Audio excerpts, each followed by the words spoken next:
इस कुरान पाक में वो तमाम उलूम मौजूद हैं जो सैयदी रसूलुल्लाह से पहले तमाम अंबिया को अता किए गए थे।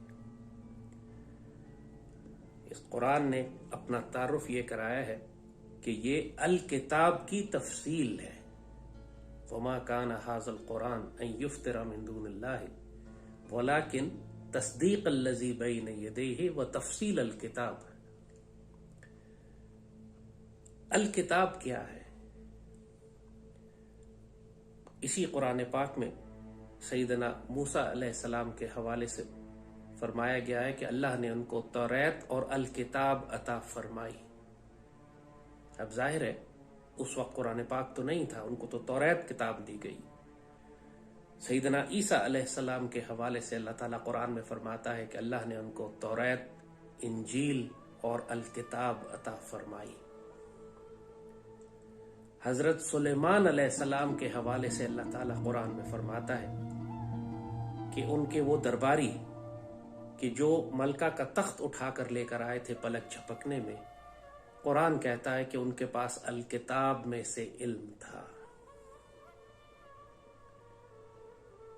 अल्लामा इकबाल ने सैयदी रसूलुल्लाह सल्लल्लाहु अलैहि वसल्लम की शान मुबारक में एक खूबसूरत नात कही है, तकरीबन हर पाकिस्तानी ने सुनी हुई है। लौह भी तू कलम भी तू वजूद तेरा अल किताब, गुंबदे आबगीना रंग तेरे मुहीत में हो बाब। जब इंसान सैयदी रसूलुल्लाह के साथ अपने ताल्लुक को कायम कर लेता है तो उसको वो राज अता होना शुरू हो जाते हैं जो अल किताब के राज हैं, और ये कुरान पाक इसकी तफसील है। हजरत मूसा अलैहिस्सलाम और हजरत खिज़र अलैहिस्सलाम के वाक़े में आपको मजीद इशारे मिलते हैं कि जब मूसा अलैहिस्सलाम अल्लाह के एक नबी से कहते हैं कि मैं आपके साथ सफ़र करना चाहता हूँ, और खिज़र अलैहिस्सलाम को फरमाते हैं कि कैफ़ तस्बिरु अला मा लम तुहित बिही खुबरा, आप उन बातों पर कैसे सब्र करेंगे जिनका आपको इल्म ही नहीं है। अल्लाह उनकी तारीफ ये करता है, अल्लाह उनका तारुफ ये करवाता है कि अब्दन मिन इबादिना, मेरे बंदों में से एक बंदे। हजरत सुलेमान अलैहिस्सलाम के हवाले से और भी कुरान पाक इस बात की गवाही देता है कि हवा आपके हुक्म से चलती थी, आप हुक्म फरमाते थे और हवा चलना शुरू हो जाती थी। आप चिड़ियों की, जानवरों की ज़बानें समझते थे। चूंटियों वाला पूरा वाक़या कुरान में लिखा हुआ है कि चूंटियों ने बात की और सुलेमान अलैहिस्सलाम का लश्कर आ रहा था और आपने वो गुफ्तगू सुनी। हवा को अपने हुक्म से चलाना आज की मॉडर्न ज़बान में आजकल के बच्चे जिसको एयर बेंडिंग कहते हैं, बहुत सारे कार्टून भी बने हुए हैं, बहुत सारी सुपर पावर्स के बारे में भी बात की जाती है। सारे बच्चे वाकिफ़ हैं इससे, एयर बेंडिंग, वाटर बेंडिंग। हकीकत अगर देखें तो ये सारे तसव्वुरात इन्होंने अंबिया से ही लिए हैं, ये सारे तसव्वुरात इन्होंने तमाम अंबिया के उलूम से ही लिए हैं, और ये तमाम उलूम अंबिया को जो अता फरमाए गए थे ये सैयदी रसूलुल्लाह के पास है। सैयदी रसूलुल्लाह ने जहां आपको ज़ाहिरी और बातनी फ़िक़ार और ज़ाहिर दीगर उलूम अता फरमाए हैं, वहां सैयदी के मोज़ात जो आप देखते हैं, आप उंगली के एक इशारे पे आप चांद को तकसीम, शक्कुल कमर का मोज़ा है, कंकर आपके हाथ में बात करने लगते हैं। लकड़ी, आज भी मस्जिद नबवी शरीफ में वो लकड़ी का तना दफन हुआ हुआ है मंबर मुबारक के पास, जिस पर सईदी टेक लगाकर खुतबा दिया करते थे, और वो रोने लगा, पूरी मस्जिद ने उसकी आवाज़ सुनी। और हज़ारों मौज़ात, ख़ासतौर पर मिराज का वाक़या बज़ात खुद कि सईदी तशरीफ़ लेके गए यहाँ से मिनल मस्जिद अल हराम इला मस्जिद अल अक़सा, बुर्राक पे बैठकर ये सफ़र सारा है। ये तमाम वो वाक़यात हैं जो फिज़िक्स के क़वानीन से बाहर हैं। दुनिया की जदीद साइंस और फिज़िक्स इनको बयान नहीं कर सकती। अगर सुलेमान अलैहिस्सलाम के वो दरबारी जो जिनके पास अल किताब का इल्म था और वो पलक झपकने में तख्त को उठाकर यमन से सुलेमान अलैहिस्सलाम के पास ले आए, तो आज की ज़बान में इसको टेलीपोर्टेशन कहते हैं, चीज़ों को एक जगह से दूसरी जगह मुंतकिल करना। ये तमाम उलूम अल्लाह ताला ने कुरान पाक में बयान फरमाए, और जब इन उलूम को बयान फरमाया है तो वो सिर्फ इसलिए नहीं कि आपको कोई किस्सा सुना दिया जाए, ये वो तोहफे हैं जो सईदी रसूलुल्लाह की उम्मत पर तकसीम हुए हुए हैं। इस कुरान को अल्लाह कहता है कि ये नूर है। इस कुरान को अल्लाह कहता है कि ये फुरकान है। इस कुरान को अल्लाह कहता है कि ये हिदायत है। आपको हराम और हलाल की तमीज करनी है, आपको सच्चे और झूठे की तमीज करनी है, आपको तौहीद और शिर्क की तमीज करनी है, तो ये कुरान आपको बताएगा। आपने फर्क करना है कि हक क्या है और झूठ क्या है। आपने फर्क करना है कि बातिल कौन सा है और तागूत क्या है और अल्लाह के बंदे और अल्लाह की जमात कौन सी है। तो उसके लिए फुरकान भी यही कुरान है। और आपने अगर कायनात के वो तमाम राज जानने हैं कि जो तोहफे अंबिया को पहले दिए गए और जिनका जिक्र अल्लाह कुरान में फरमाता है, तो उसके लिए भी यही नूर है जो आपको, यही कुरान है जो आपको रहनुमाई करेगा। सैयदी रसूलुल्लाह ने फरमाया कि मोमिन के देखने से बचो, मोमिन की फिरासत से बचो, वो अल्लाह के नूर से देखता है। यही अल्लाह का नूर मोमिन को उस वक्त अता होता है कि जब वो इस कुरान से अपना ताल्लुक कायम करता है। ये नूर कुरान से ही आता है और कोई जरिया इस नूर को हासिल करने का नहीं। कुरान सैयदी रसूलुल्लाह का वो मौजज़ा है कि जो उस वक्त आपको मिलता है जब आप सैयदी रसूलुल्लाह से अपने ताल्लुक को कायम करते हैं। बहुत से लोग इस कुरान को पढ़ते हैं, ये उलूम हासिल नहीं कर सकते। बहुत से लोग इसी कुरान से गुमराह होते हैं, बहुत से हिदायत पाते हैं। कुरान पाक वाज़े बयान करता है, युदिल्लु बिही कसीरा व यहदी बिही कसीरा वमा युदिल्लु बिही इल्लल फासिकीन अल्लज़ीना यनक़ुदूना अहदल्लाहि मिन बादि मीसाक़िही व यक़तऊना मा अमरल्लाहि बिही युसिला व युफ़सिदूना फ़िल अर्ज़। पूरी तफसील बता दी। बहुत से लोग इस कुरान से गुमराह होंगे और बहुत से इससे हिदायत पाएंगे, मगर सिवाय फासिकों के कोई गुमराह नहीं होगा। अब कुरान यहाँ एक इस्तिलाह इस्तेमाल कर रहा है कि जो फासिक है अगर वो इस कुरान को पढ़ेगा तो वो गुमराह होगा। मगर सवाल अब यह आता है कि फासिक कौन है। इसकी तशरीह भी खुद कुरान ने इसी आयत में फरमा दी है, अल्लज़ीना यनक़ुदूना अहदल्लाहि मिन बादि मीसाक़िही। ये वो लोग हैं कि जो अल्लाह से किए हुए अहद को अहद के बाद भुला बैठते हैं। ये किस अहद की बात हो रही है? ये कौन सा अहद है जो हमने अल्लाह से किया था और उसके बाद उसको भुला दिया? कुरान बजाते खुद एक अहद का जिक्र करता है, तफसील बताता है, जिसको हम अहद अलस्त कहते हैं। जब पूरी कायनात तख्लीक नहीं हुई थी, जब हम और आप पूरी दुनिया के इंसान नहीं बने थे, हमारे जिस्म नहीं बने थे, तो तमाम इंसानों की हकीकत इंसानिया, हर इंसान अपनी अपनी जगह पर अल्लाह ने उसको खड़ा करके अहद लिया था। क्या मैं तुम्हारा रब नहीं हूं? अलस्तु बिरब्बिकुम, कुरान में यह अहद लिखा हुआ है। और तमाम इंसानियत ने अल्लाह के आगे इकरार किया था, बला, ये भी कुरान में लिखा हुआ है।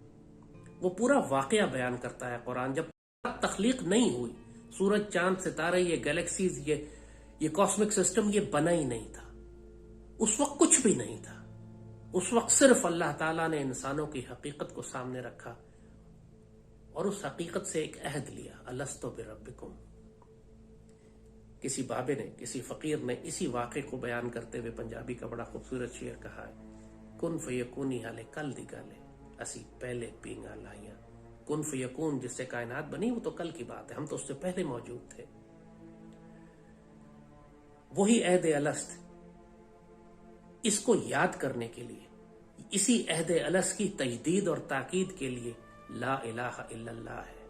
ये जो कलमा हमें दिया गया है, असल में ये ताकीद है, तजदीद है, याद दहानी है उसी अहद की जो हमने अहद अलस्त पर लिया था। ला इलाहा इल्लल्लाह, अल्लाह के अलावा कोई महबूब नहीं, कोई मकसूद नहीं, कोई मतलूब नहीं, कोई महबूद नहीं, हकीकतन अल्लाह के अलावा कोई मौजूद नहीं। वो यनक़ुदूना अहदल्लाहि मिन बादि मीसाक़िही, तो जाहिर है जो शख्स ला इलाहा इल्लल्लाह भूल गया हो, जिसका ला इलाहा इल्लल्लाह मजबूत ना हो, जिसने तागूत का कुफ्र ना किया, वो मन यकफुर बित्तागूत व युमिन बिल्लाह, जिसने तागूत का कुफ्र किया और अल्लाह पर ईमान लाया, यही ला इलाहा इल्लल्लाह है। जब आप ला इलाह कहते हैं तो आप तागूत का कुफ्र करते हैं, और जब आप इल्लल्लाह कहते हैं तो युमिन बिल्लाह करते हैं। ये पहली शर्त है कुरान से हिदायत लेने की, ला इलाहा इल्लल्लाह। लेकिन इसके अलावा भी शराइत है। वो यक़तऊन मा अम्र अल्लाह बिही युसला, ये दूसरी शर्त है। ला इलाहा इल्लल्लाह बेशक कह दिया, लेकिन फिर उस रिश्ते को तोड़ देते हैं, उस रिश्ते को काट देते हैं, उस रिश्ते से जुड़ते नहीं जिसको जोड़ने का हुक्म दिया गया था। और ला इलाहा इल्लल्लाह के बाद कौन सा रिश्ता है जिसको जोड़ना लाजिम है कुरान से हिदायत लेने के लिए? वो मोहम्मद रसूलुल्लाह है। यहां पर आपका कलमा मुकम्मल हो जाता है। यहां पर आप, इसीलिए ये कलमा है हमारा ला इलाहा इल्लल्लाह मोहम्मद रसूलुल्लाह का। या आप अहदे अलस की तजदीद भी कर रहे हैं यहां पर, और आप उस रिश्ते से अपने आप को जोड़ रहे हैं जिस रिश्ते से जोड़ने का हुक्म दिया गया था। और इस कुरान से अगर नूर हासिल करना है तो सैयदी रसूलुल्लाह से ताल्लुक कायम करना पड़ेगा, जाती ताल्लुक, मोहब्बत और प्यार और अदब का ताल्लुक। और जिनका ये नहीं होता, जिनका ला इलाहा इल्लल्लाह मुहम्मद रसूलुल्लाह नहीं होता, फिर तीसरी शर्त बताई गई कि वो जमीन में फसाद करते फिरते हैं। तो वो शख्स जो कलमा जिसका दुरुस्त ना हो, वो शख्स जो सैयदी रसूलुल्लाह के दुरूद शरीफ पढ़कर एक निस्बत और ताल्लुक और मोहब्बत ना कायम करे, अदब ना कायम करे, और वो जमीन में फसाद करता फिरे, जब वो इस कुरान को पढ़ेगा तो गुमराह होगा, गुमराही फैलाएगा। इसी को कुरान फासिक कहता है। कुरान से हिदायत लेने की यह शर्त लाजिम है। सहाबा कराम सैयदी रसूलुल्लाह का किस तरह अदब करते थे? कुरान वाज़े फरमाता है कि तुम अगर अल्लाह से मोहब्बत का दावा करते हो, कुल इन कुंतुम तुहिब्बूनल्लाह फत्तबिऊनी यहबिबकुमुल्लाह, तुम अगर अल्लाह से मोहब्बत का दावा करते हो तो मेरी शदीद मोहब्बत के साथ अतात और इत्तबा करो, अल्लाह तुमसे मोहब्बत कर लेगा। अतात और इत्तबा का फर्क यही है कि अतात ओबीडियंस है, कमांड दिया कर लिया, फौजी को जनरल ने हुक्म दिया उसने कर लिया, अफसर ने सिपाही किसी जूनियर को हुक्म दिया उसने कर लिया। इत्तबा में शदीद मोहब्बत शामिल होती है, अदब शामिल होता है। जब मोहब्बत और अदब शामिल हो जाए उस हुक्म की अतात में तो ये इत्तबा बन जाती है। और जब आप सैयदी रसूलुल्लाह की इत्तबा में आ जाते हैं, फिर अल्लाह आपसे मोहब्बत करता है, फिर आपको नूर अता करता है। और फिर ये वो मकामात होते हैं कि जब आप पर मलाइका का नज़ूल होता है। अल्लज़ीना क़ालू रब्बुनाल्लाह सुम्मा इस्तक़ामू ततनज़्ज़ल अलैहिमुल मलाइका, जिन लोगों ने कहा अल्लाह हमारा रब है और उस पर कायम हो गए, जिन लोगों ने कहा ला इलाहा इल्लल्लाह पर उस पर मुस्तहकम हो गए, उन पर मलाइका का नज़ूल होता है। और मलाइका क्या है? मलाइका नूर है। वो एक, आज की ज़बान में बात करें तो वो अल्लाह ताला की एक पॉजिटिव स्पिरिचुअल फोर्स फील्ड है जो एक इंसान पर नाजिल होना शुरू हो जाती है, आपके पूरे वजूद की एनर्जीज को, आपके नूर को बढ़ाना शुरू कर देती है। वो दुआए नूर कितनी मशहूर है, या अल्लाह मेरे हाथ को नूर कर दे, मेरी आंखों को नूर कर दे, मेरे आगे नूर, मेरे पीछे नूर, मेरे दाएं नूर। सैयदी रसूलुल्लाह ने दुआ में फरमाई है। नूर एक एनर्जी फील्ड है, एक रोशनी है, एक हाई इंटेंसिटी एनर्जी फील्ड है जो आपको इस पूरी कायनात के साथ रब्त में ले आती है। और जब आप इस कायनात के साथ कनेक्ट हो जाते हैं, इसके राज आप पर खुलना शुरू होते हैं, आप मोमिन की फिरासत से देखना शुरू करते हैं, जिसको फरमाया कि उसकी फिरासत से बचो कि वो अल्लाह के नूर से देख रहा होता है। फिर इस पर इकबाल ने फरमाया था कि जमीन हो, आसमां हो, कुर्सी हो, अर्श, जमीन हो कि आसमान हो कि कुर्सी हो कि अर्श हो, खुदी की जद में सारी खुदाई, अल्लाह की पूरी कायनात उस बंदे मोमिन के जद में होती है। वो इस मकाम पर आ जाता है कि जब हर तकदीर से पहले, जब तकदीरें औरों की लिखी जा रही होती हैं, तो अल्लाह इससे पूछता है बता तेरी रजा क्या है। सईदी ने फरमाया है कि अल्लाह के पास बंदे ऐसे हैं कि जब वो अल्लाह पर किसी बात की कसम खा ले तो अल्लाह की गैरत गवारा नहीं करती कि उनकी कसम को तोड़ दे। इकबाल ने इसी को फरमाया है कि निगाह मर्द मोमिन से बदल जाती हैं तकदीरें, क्योंकि वो निगाह मर्द मोमिन जो है वो अल्लाह के नूर से देख रहा है। उसकी निगाह आपके लिए दुआ है, उसकी निगाह आपकी तकदीर तब्दील कर रही है। और ये सब कुछ उसको इसलिए मिल रहा है कि वो सईदी रसूलुल्लाह से उसकी निस्बत और ताल्लुक ऐसा है, सईदी का अदब उसके पास ऐसा है। आजकल इस कौम की जो बदनसीबी एक ये हुई है कि ये कुरान पाक से दूर हुई है, दूसरी सईदी के बेअदब हो गए। सईदी रसूलुल्लाह का अदब खत्म हो गया है। अगर सईदी रसूलुल्लाह का कोई बेअदब है, गुस्ताख है, तो वल्लाह ये कुरान उसको हलाक कर देगा। कुरान खुद फरमाता है कि कुरान गुमराह कर देगा, क्योंकि उसने उस रिश्ते को काट दिया जिस रिश्ते को जोड़ने का हुक्म दिया था। क्योंकि जब मन यकफुर बित्तागूत व युमिन बिल्लाह करता है तो फिर वो फ़क़द इस्तमसक बिल-उर्वतिल वुस्क़ा लन्फ़िसाम लहा है। उर्वतुल वुस्क़ा सय्यदी रसूलुल्लाह का इसमें मुबारक है। तो जो शख्स ला इलाहा इल्लल्लाह और मोहम्मद रसूलुल्लाह को मुस्तहकम कर लेता है वो सय्यदी रसूलुल्लाह को ऐसे थाम लेता है कि रिश्ता फिर कभी टूटता नहीं। उर्वतुल वुस्क़ा सय्यदना उर्वतुल वुस्क़ा है सल्लल्लाहु अलैहि वसल्लम। तो आज इस उम्मत के जवाल की बड़ी वजह यही है कि मुसलमान सय्यदी रसूलुल्लाह के अदब के मामले में बेअदब और जाहिल हो गए। आपने वो मशहूर वाकया सुना है जब तुर्कों ने मस्जिद नबवी शरीफ की तामीर शुरू की तो पूरी मुसलमान दुनिया से उन्होंने बेहतरीन कारीगर जमा किए, उनको मदीने लेकर आए, उनको मदीने के बाहर आबाद किया, उनसे कहा अपने बच्चे साथ लेकर आओ, उनको अपना इल्म सिखाओ। और उसके बाद एक नस्ल तैयार की गई जो हाफिज कुरान भी थी, बाअदब भी थी, अपना हुनर भी जानती थी। फिर उस अदब के साथ मस्जिद नबवी की तामीर शुरू हुई कि हथौड़ियों के ऊपर चमड़े लपेटे जाते थे ताकि शोर ना हो वहां पे कि सय्यदी रसूलुल्लाह को तकलीफ ना हो। कि कुरान का हुक्म है कि जब दरबार नबवी में हो तो अपनी आवाजों को ऊंचा न करो, ऐसा ना हो कि तुम्हारे अमाल जाय हो जाए और तुमको पता भी ना चले। इस अदब को आज भी मलहूज रखा जाता है। आज भी मस्जिद नबवी में लोग ऊंची आवाज से बात नहीं करते। लेकिन जब से मुसलमान बेअदब हुए हैं, सय्यदी रसूलुल्लाह के दरबार में आवाजें बुलंद होना शुरू हो गई हैं, नारे लगने शुरू हो गए, मोबाइल फोन बजने शुरू हो गए, बहैसियत मजमूई कौम बेअदब और गुस्ताख हो गई है। सय्यदी का जिक्र इस तरह करते हैं जैसे अपने दोस्तों और साथियों का जिक्र करते हैं। हमारे बुजुर्ग साहबा किराम इस तरह सय्यदी रसूलुल्लाह का अदब फरमाते हैं कि दुनिया उस वक्त के कुफार कहते थे कि हमने बड़े बड़े बादशाहों के दरबार में वो अदब और रोब नहीं देखा जो सय्यदी की महफिल में देखा है। जब आप गुफ्तगू फरमाते थे तो ऐसी सख्ता और खामोशी होती थी पूरी महफिल में। आपके वुजू का पानी साहबा किराम नीचे नहीं गिरने देते थे। आप वुजू फरमाते थे और साहबा किराम वो पानी जमीन पर नहीं गिरने देते थे, उसको लेके अपने सीने पे, अपने जिस्म पे, अपने बच्चे, अपने माल, अपनी जान, सब कुछ सय्यदी रसूलुल्लाह पे कुर्बान। अदब का ये मामला था। इमाम मालिक फिक़ा के इतने बड़े मालिक, मौता इमाम मालिक, आपने किताब लिखी, सारी जिंदगी मदीने के इमाम रहे, आपने कभी जूते नहीं पहने मदीने में कि इस जमीन पे सय्यदी रसूलुल्लाह चलते होंगे, मैं यहाँ जूते पहन के कैसे चलूं। हमारे बुजुर्गों ने जो बड़े बड़े फिक़ा के इमाम थे वो जानते थे कि फिक़ा क्या है, वो जानते थे कि शरीयत में हराम और हलाल क्या है। लेकिन ये अदब के मामले, ये इश्क के मामले, यहाँ फतवा नहीं है। ना आप किसी पे तनकीद कर सकते हैं, ना तकलीद कर सकते हैं। वो करना चाहते थे वो करे, आज हम जूते पहन के फिर सके, वो उनका अदब ये था, उनका मकाम ये था। लेकिन बात दिल की है। हर वक्त एक हुजूरी रहे कि सय्यदी रसूलुल्लाह के मामले में इंसान मुहतात रहे, गुस्ताखी ना हो जाए। लोग आज सय्यदी के अहादीस को ऐसे रद्द कर देते हैं कि हदीस गलत है, हम तस्लीम नहीं करते। जैसे अस्तग़फिरुल्लाह, इतनी गुस्ताखी, ना तुम्हारे पास इल्म है, ना तुम्हारे पास हिकमत है, ना फिरासत है, न तुम फिक़ा और दीन और हदीस जानते हो, ना सय्यदी से ताल्लुक है। सय्यदी के हदीस का मजाक बनाया जाता है। ये बेअदब और गुस्ताख लोग फिर जमीन में फसाद फैलाते हैं, जैसे कुरान ने कहा वो युफ्सिदून फिल अर्द, फिर इनका काम है फसाद फैलाना। इसी कुरान ने दर्जे बताए हैं काफिरों के भी और मुसलमानों के भी। इसमें मुशरिकीन भी हैं, मुनाफिकीन भी हैं। मुनाफिकीन के बारे में कहा कि वो तो मुशरिकीन से भी नीचे होंगे जहन्नुम में।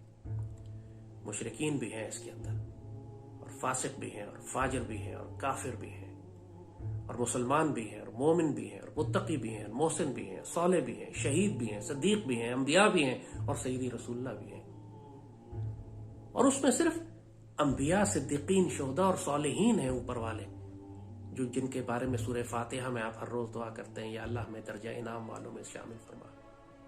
हम अल्लाह से ये दुआ नहीं करते कि हमको आम मुसलमान बना, हम अल्लाह से दुआ करते हैं हमको दर्जा इनाम वालों में से शामिल फरमा। मय्यति अल्लाह व रसूल फउलाइक मअल्लज़ीना अनअम अल्लाहु अलैहिम मिन नबिय्यीन व सिद्दीकीन व शुहदा व सालिहीन। बस ये 4 है, बाकी सब जन्नत पे जाएंगे। और ये दर्जे अल्लाह ने कुरान में खुद बताया। सूरह वाक़िया जन्नतियों के 2 दर्जे बताता है। जो जन्नत में जाएंगे उनके 2 दर्जे, अस्हाबुल यमीन जन्नती लोग हैं, बड़ा खूबसूरत मकाम है उनका। मगर जो खासल खास दर्जा है उनको कुरान मुकर्रब कहता है। वो लोग जिनके, जो अल्लाह के कुर्ब वाले हैं, जिनको कुर्ब नसीब होगा, एक को जन्नत मिलेगी, एक को कुर्ब मिलेगा। एक को जन्नत मिलेगी, एक को जन्नत वाले मिलेंगे।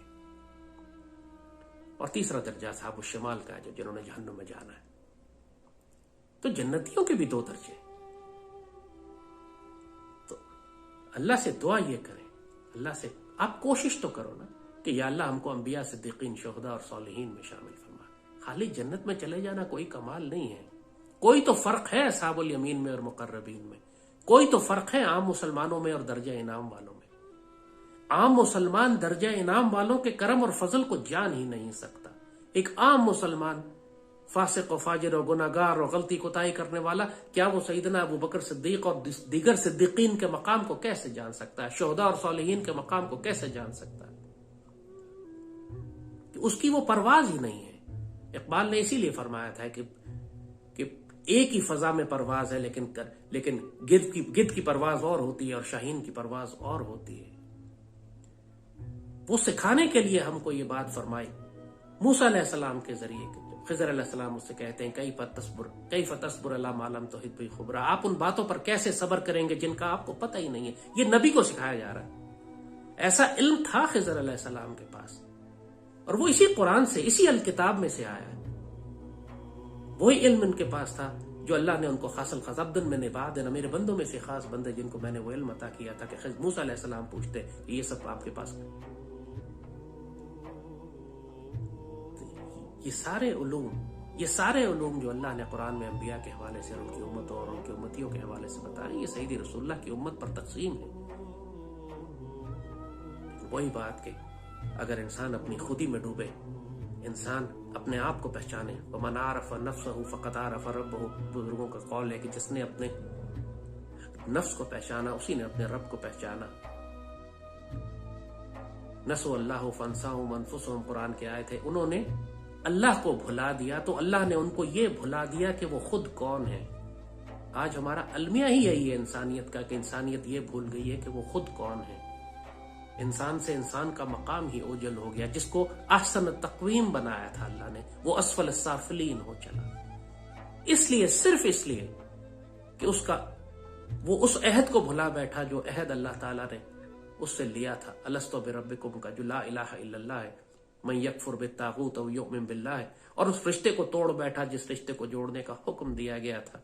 फ़क़द इस्तमसक बिल-उर्वतिल वुस्क़ा ला इंफ़िसाम लहा, जो मोहम्मद रसूलुल्लाह अपने कलमे का दूसरा हिस्सा भूल गया, नतीजतन दुनिया में फसाद करने लगा। आज पूरी दुनिया का फसाद सिर्फ इसी वजह से है कि अल्लज़ीना यनक़ुदूना अहदल्लाह मिन बाद मिसाक़ी, पूरी इंसानियत अल्लाह से किए हुए अहद को भुला बैठी, और पूरी इंसानियत सय्यदी रसूलुल्लाह से जोड़ने का जिस रिश्ते को हुक्म दिया गया था उसको तोड़ बैठी, और पूरी इंसानियत आज फसाद कर रही है।